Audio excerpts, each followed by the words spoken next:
raha antsika mamaky ny tenin'Andriamanitra ao amin'ny ohabolana toko faharoapolo dia ny andininy fahaefatra amby roapolo.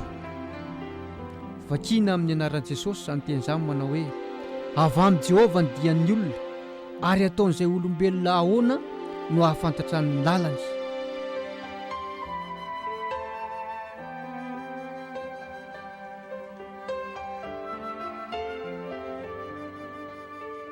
Alleluia. Masina Jehovah tompony maro. Hosana ho anao ry avo indrindra. Misaotra anao izay Andriamanitra ary mankasitraka sy manome voninahitra anao raha satria mbola menao indray izany teninao izany izay androany mba ho sabatra ny fanahinay Tompo, ho entinay hamakivaky amin'ity tontolo andro ity satria tsy hainay zanak'olombelona tokotra n'izay rehetra alehanay Tompo, fa fikasana ihany no anay ary ianao Jehovah Andriamanitra mahalavorary ny dianay.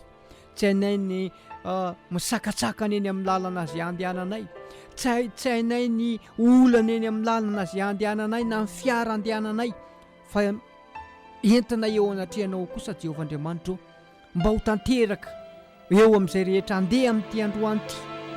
Ny teninao androany hoe ianao ny mahalavorary ny diany zanak'olombelona.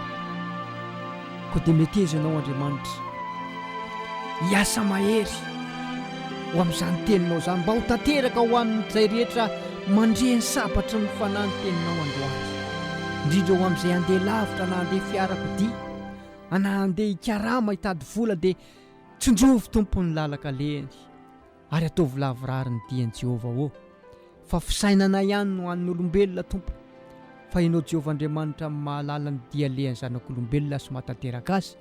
Koa dia mahatoky Jehovah Andriamanitra fa izay rehetra niainy ny teninao androany ka handeha lavitra izy dia ho marina aminy ny teny izay nentinao sabatra ny fanahy tamin'ity androany ity mba ho voninahitra ny anaranao.